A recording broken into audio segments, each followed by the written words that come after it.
प्रिय विद्यार्थियों, आशा है कि आप लोग सब अपने अपने घरों में सुरक्षित होंगे। वैश्विक आपदा के इस समय में हम लोगों का प्रथम कर्तव्य है कि अपने अपने घरों में रहें और लॉकडाउन का पूरी तरीके से पालन करें। विद्यार्थियों, कल मैंने अष्टांग योग के पहले अंग की चर्चा की थी, यम की चर्चा की थी। जैसा कि आप लोग जानते हैं कि योग के 8 अंग होते हैं: यम, नियम, आसन, प्राणायाम, प्रत्याहार, धारणा, ध्यान, समाधि। यम की चर्चा कल हम लोग कर चुके हैं। आज हम लोग नियमों की चर्चा करेंगे। योग के दूसरे अंग नियम के बारे में महर्षि पतंजलि एक सूत्र देते हैं: शौच, संतोष, तपः, स्वाध्यायेश्वर प्रणिधानानि नियमाः। जिस तरीके से यम 5 होते हैं, वैसे ही नियम भी 5 प्रकार के होते हैं। कौन कौन से वो 5 हैं? शौच, संतोष, तप, स्वाध्याय और ईश्वर प्रणिधान। फिर से देखिए: शौच, संतोष, तप, स्वाध्याय और ईश्वर प्रणिधान। ये 5 प्रकार के यम होते हैं। सबसे पहला है शौच, जिसके बारे में व्यास भाष्य में कहा गया है कि तत्र शौचम मृज्जलादि जनितम मेध्याभ्यव हरणादि च बाह्यम आभ्यंतरम चित्त मलानाम अक्षालनम। कहते हैं कि मिट्टी और जल से होने वाला तथा पवित्र भोजन आदि बाहरी शौच है। मतलब जो शौच अर्थात पवित्र करे, और पवित्र करने के लिए सबसे शुद्ध मिट्टी और जल को माना गया है। बाह्य शौच, बाह्य पवित्रता मिट्टी और जल पर अवलंबित है। बिना मिट्टी और बिना जल के कोई भी बाह्य पवित्रता नहीं आती है।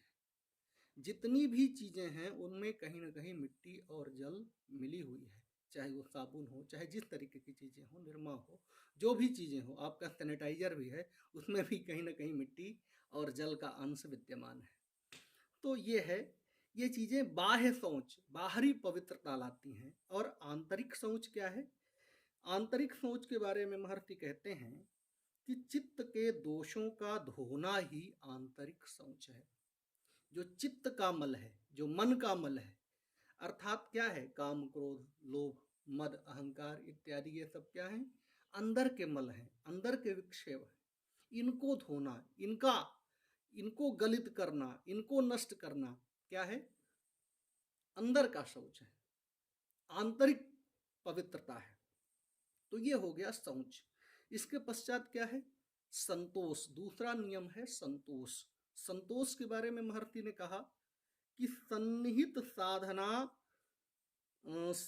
साधन अधिक अस्य अनुपादितता। मतलब कि विद्यमान साधनों से अधिक साधनों का संग्रह करने की अनिच्छा ही संतोष है। हमारे पास जो कुछ भी उपलब्ध है, उतने के अलावा और चीजों के प्रति हमारी अनिच्छा ही हमारा संतोष है। ध्यान रहे, ये जो संतोष है, ये हमें आलसी नहीं बनाता है, बल्कि ये हमें अंदर की ओर ले जाता है, हमारे अंदर की यात्रा करवाता है, हमारी इंद्रियों को आंतरिक यात्रा की तरफ मोड़ता है, हमें अंतर्मुखी बनाता है। तो जो भी चीजें हमारे पास वर्तमान में उपलब्ध हैं, उन संसाधनों के अलावा अन्य संसाधनों के प्रति अनिच्छा ही संतोष है। और इस लॉकडाउन के समय में यह संतोष नियम बहुत ही आवश्यक है। अगला है तपह। शौच हो गया, संतोष हो गया, और तप। तीसरा नियम क्या है? तप। तप क्या है? तप के बारे में महर्षि कहते हैं तपो द्वंद्व सहनम, अर्थात समस्त प्रकार के द्वंद्वों को सहन करना ही तप है। द्वंद्व क्या है? भूख प्यास, सर्दी गर्मी, निद्रा जागरण, उठना बैठना, सुख दुख, ये क्या है? ये द्वंद्व हैं। तो इन द्वंद्वों के प्रति समान भाव, अंदर से एक समत्व भाव जब आ जाता है कि सुख आया है ठीक है आने दीजिए, दुख आएगा तो ठीक है आने दीजिए, सर्दी है उसको भी सहेंगे, गर्मी है उसको भी सहेंगे, भूख प्यास है उसको भी सहने की कोशिश करेंगे, मतलब कि अंदर का धैर्य नहीं छोड़ेंगे। धैर्य धन ही साधव, उसमें कादंबरी का ये वचन है कि धैर्य धन ही साधव।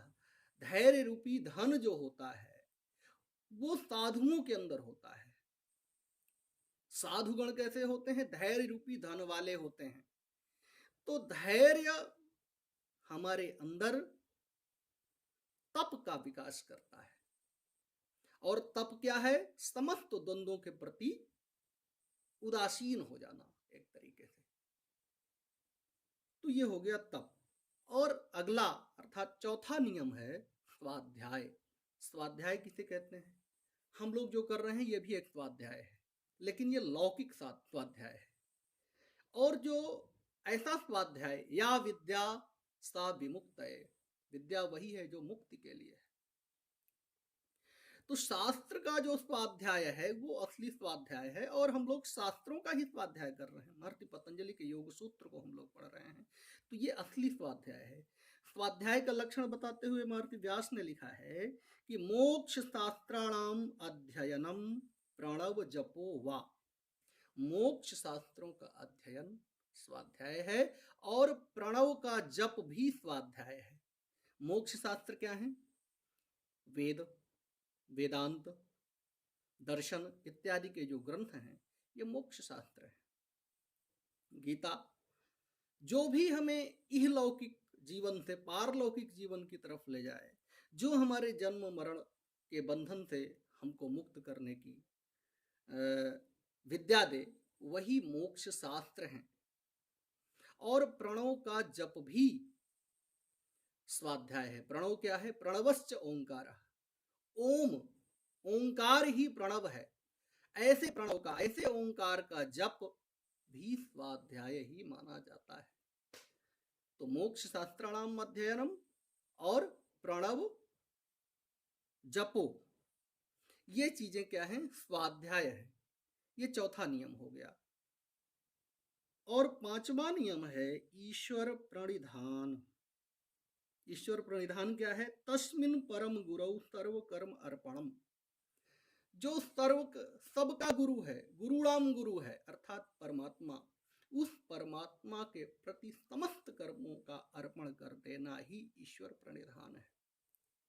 हम कुछ भी कर रहे हैं तो वो भगवान के लिए कर रहे हैं, वो ईश्वर के लिए कर रहे हैं, अपने अपने कर्तव्य का पालन कर रहे हैं, उसमें ईश्वर को ही अर्पित करते हम चले, यही ईश्वर प्रणिधान है। तो ये 5 नियम हुए। योगांग का दूसरा अंग है नियम, और नियम 5 प्रकार के हुए: शौच, संतोष, तप, स्वाध्याय और ईश्वर प्रणिधान। शौच, संतोष, तप, स्वाध्याय और ईश्वर प्रणिधान, ये 5 नियम हुए। इन पांचों नियम को अच्छे से समझ लेने की आवश्यकता है।